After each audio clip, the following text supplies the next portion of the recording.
आप देख रहे हैं इंडिया टाउन न्यूज, भारत की बात। नमस्कार, आप देख रहे हैं इंडिया टाउन न्यूज और मैं हूं आपके साथ निशा। स्वागत है आपका हमारे खास बुलेटिन दुर्ग भिलाई की खबरों में। तो चलिए बुलेटिन की शुरुआत करते हैं, पर उससे पहले एक नजर आज की हेडलाइंस पर। संविलियन की मांग तेज, सड़क पर उतरे शिक्षक, अतिथि शिक्षकों का प्रदर्शन, सरकार से इंसाफ की मांग।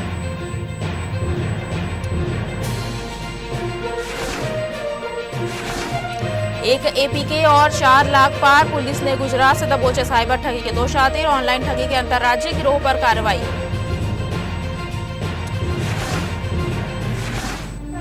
बारिश से पहले ड्रेनेज सिस्टम की सर्जरी, वार्डों में युद्ध स्तर पर सफाई अभियान, जल भराव पर निगम की सीधी वार।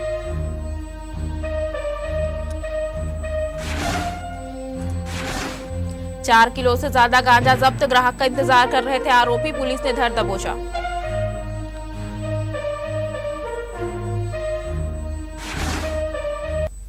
पुरानी भिलाई थाना पुलिस ने गुप्त सूचना के आधार पर बड़ी कार्रवाई करते हुए बिजली नगर भिलाई 3 मैदान स्थित एक खंडहर के पास अवैध शराब बिक्री के मामले का खुलासा किया है। सूचना मिलते ही पुलिस टीम ने बिना देरी किए मौके पर पहुंचकर इलाके की घेराबंदी की और संदिग्ध व्यक्ति को दबोच लिया। पुलिस जांच में पकड़े गए व्यक्ति ने अपना नाम सुरेश बारिक बताया। मौके पर की गई तलाशी के दौरान उसके पास मौजूद कपड़े के थैले से अवैध देशी मसाला शराब बरामद की गई। इसके बाद पुलिस ने अवैध शराब को जब्त करते हुए आरोपी को गिरफ्तार कर लिया। मामले में आगे की जांच जारी है। साथ ही यह भी पता लगाया जा रहा है कि आरोपी इस अवैध कारोबार में अकेला था या किसी नेटवर्क से जुड़ा हुआ है। खबर भिलाई से है, जहां भिलाई स्टील प्लांट में सुरक्षा व्यवस्था को चुनौती देते हुए स्क्रैप चोरी की कोशिश को सीआईएसएफ ने नाकाम कर दिया। मामला भिलाई भट्टी थाना क्षेत्र का है। जानकारी के अनुसार केंद्रीय औद्योगिक सुरक्षा बल की भिलाई इकाई को सूचना मिली थी कि केनाल गेट के पास 2 युवक बिना नंबर की स्कूटी में भारी मात्रा में स्क्रैप आयरन लेकर भागने की कोशिश कर रहे हैं। सीआईएसएफ की क्विक रिएक्शन टीम ने तुरंत घेराबंदी की। जैसे ही टीम ने उन्हें रोकने की कोशिश की, स्कूटी पर पीछे बैठा आरोपी अंधेरे का फायदा उठाकर मौके से फरार हो गया, जबकि चालक को 220 किलो स्क्रैप आयरन समेत पकड़ लिया गया। पूछताछ में आरोपी ने अपना नाम सोनू नायक बताया और स्वीकार किया कि वह अपने साथियों के साथ मिलकर प्लांट की दीवार फांद कर अंदर घुसा था और स्क्रैप चोरी की योजना को अंजाम दे रहा था। घटना के बाद थाना भिलाई भट्टी में मामला दर्ज कर लिया गया है। पुलिस ने आरोपी के कब्जे से चोरी का स्क्रैप, वारदात में इस्तेमाल स्कूटी और मोबाइल फोन जब्त कर लिया है। फिलहाल आरोपी को कोर्ट में पेश कर न्यायिक रिमांड पर जेल भेज दिया गया है, जबकि फरार साथी की तलाश में पुलिस और सीआईएसएफ की टीम लगातार दबिश दे रही है। भिलाई नगर क्षेत्र में एक व्यक्ति से सस्ते में रोककर शराब पीने के लिए पैसे मांगने और विरोध करने पर मारपीट करने का मामला सामने आया है। प्रार्थी की शिकायत पर भिलाई नगर थाना पुलिस ने तत्काल कार्रवाई करते हुए आरोपी को गिरफ्तार कर न्यायिक रिमांड पर जेल भेज दिया है। जानकारी के अनुसार तेलुगु मोहल्ला निवासी डी अजय पर आरोप है कि उसने रास्ते में एक व्यक्ति को रोककर शराब पीने के लिए पैसे की मांग की। जब प्रार्थी ने पैसे देने से इनकार किया तो आरोपी ने गाली गलौज शुरू की और विवाद बढ़ने पर मारपीट करते हुए जान से मारने की धमकी दी। घटना की शिकायत मिलने पर भिलाई नगर थाना में संबंधित धाराओं के तहत मामला दर्ज कर विवेचना शुरू की गई। पुलिस ने तत्परता दिखाते हुए आरोपी को हिरासत में लिया और आवश्यक कानूनी प्रक्रिया पूरी कर उसे न्यायालय में प्रस्तुत किया, जहां से उसे न्यायिक रिमांड पर जेल भेज दिया गया। इधर दुर्ग पुलिस ने आम नागरिकों से अपील की है कि किसी भी प्रकार की असामाजिक गतिविधि, विवाद या आपराधिक घटना की सूचना तुरंत पुलिस को दे, ताकि समय रहते कार्रवाई की जा सके और कानून व्यवस्था बनाए रखी जा सके। दुर्ग पुलिस ने नशे के कारोबार पर एक और बड़ी कार्रवाई करते हुए 2 आरोपियों को ग्राहक का इंतजार करते हुए रंगे हाथों गिरफ्तार किया है। दरअसल कुम्हारी थाना क्षेत्र के कुकदा रोड पर पुलिस को सूचना मिली थी कि 2 युवक मोटरसाइकिल पर अवैध गांजा लेकर बिक्री की फिराक में खड़े हैं। सूचना मिलते ही पुलिस टीम ने मौके पर दबिश दी और दोनों संदिग्धों को घेराबंदी कर पकड़ लिया। तलाशी के दौरान आरोपियों के पास से 4 किलो 100 ग्राम गांजा, जिसकी अनुमानित कीमत 2,05,000 रुपए बताई जा रही है, बरामद किया गया।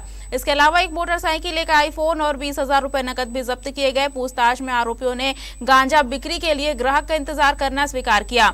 पुलिस ने आरोपी सूरज कुमार कोसले और सतीश ठाकुर के खिलाफ मामला दर्ज कर दोनों को गिरफ्तार कर न्यायालय में पेश किया, जहां से उन्हें न्यायिक अभिरक्षा में जेल भेज दिया गया। दुर्ग पुलिस का कहना है कि जिले में नशे के अवैध कारोबार के खिलाफ लगातार अभियान जारी रहेगा और ऐसे कारोबारियों पर सख्त कार्रवाई की जाएगी। वक्त हो चुका है छोटे से ब्रेक का, बने रहिए इंडिया टाउन न्यूज के साथ। क्या आप बाल झड़ने से परेशान हैं? अब अपनाइए प्रकृति की शक्ति, पाइए घने चमकदार बाल। और खूबसूरत दमकती त्वचा, प्रकृति का वरदान। Rukhsana shine herbal beauty combo kit, प्राकृतिक जड़ी बूटियों से तैयार। अब पाइए खूबसूरत चमकते बाल और त्वचा। हर्बल गुणों से भरपूर ये कॉम्बो आपके बालों और त्वचा की देखभाल में मदद करता है। अब उपलब्ध Amazon, फ्लिपकार्ट और नीचे दिए गए लिंक पर अभी ऑर्डर करें और हर्बल केयर का अनुभव लें। दुर्ग नगर निगम ने शहर को स्वच्छ, सुंदर और कचरा मुक्त बनाने की दिशा में बड़ा कदम उठाया है। आपको बता दें, ठोस अपशिष्ट प्रबंधन नियम 2026 के प्रभावी क्रियान्वयन को लेकर निगम ने शहर के सभी बल्क वेस्ट जनरेटरों के साथ महत्वपूर्ण समीक्षा बैठक की। बैठक में ऑनलाइन पंजीयन, कचरा पृथकीकरण और वैज्ञानिक अपशिष्ट प्रबंधन को लेकर स्पष्ट निर्देश दिए गए। निगम ने साफ कर दिया है कि नियमों का पालन नहीं करने वाले संस्थानों के खिलाफ सख्त वैधानिक कार्रवाई की जाएगी। नगर पालिका निगम दुर्ग के डाटा सेंटर में आयोजित इस बैठक में महापौर अलका बाघमार समेत अन्य अधिकारी मौजूद रहे। बैठक में शहर के प्रमुख मैरिज पैलेस, होटल, हॉस्टल, शैक्षणिक संस्थानों और बड़ी आवासीय कॉलोनियों के संचालक एवं प्रतिनिधियों ने भाग लिया। बैठक को संबोधित करते हुए आयुक्त सुमित अग्रवाल ने बताया कि ठोस अपशिष्ट प्रबंधन नियम 2026 के तहत सभी बल्क वेस्ट जनरेटरों के लिए केंद्रीय प्रदूषण नियंत्रण बोर्ड यानी CPCB के आधिकारिक पोर्टल पर ऑनलाइन पंजीयन अनिवार्य है। उन्होंने सभी संस्थानों को तत्काल पंजीयन कराने के निर्देश देते हुए कहा कि निर्धारित समय सीमा के भीतर प्रक्रिया पूरी नहीं करने वालों के खिलाफ जुर्माना, लाइसेंस निलंबन सहित नियमानुसार सख्त कार्रवाई की जाएगी। इसके महापौर अलका बाघमार ने सभी संस्थानों को अपने परिसरों में गीले और सूखे कचरे का 100% पृथकीकरण सुनिश्चित करने के निर्देश दिए। दरअसल निगम ने स्पष्ट किया कि आने वाले समय में नियमों के पालन की नियमित निगरानी की जाएगी और किसी भी प्रकार की लापरवाही पर कठोर कार्रवाई सुनिश्चित की जाएगी। 10 साल से स्कूलों में पढ़ा रहे अतिथि शिक्षकों का सब्र अब जवाब देने लगा है। नियमित शिक्षकों जैसे जिम्मेदारियां निभाने के बावजूद संविलियन नहीं होने से नाराज शिक्षकों ने गुरुवार को दुर्ग में सड़क पर उतरकर सरकार के खिलाफ मोर्चा खोल दिया। प्रदर्शन के जरिए उन्होंने साफ कहा कि अब आश्वासन नहीं बल्कि संविलियन पर ठोस फैसला चाहिए।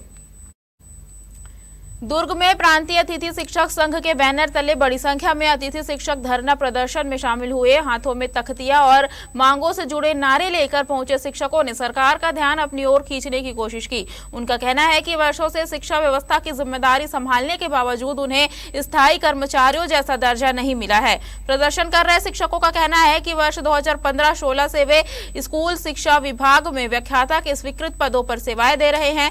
पढ़ाई के साथ साथ ICT प्रशिक्षण, निर्वाचन कार्य और उत्तर पुस्तिका मूल्यांकन जैसे महत्वपूर्ण कार्य भी लगातार करते आ रहे हैं।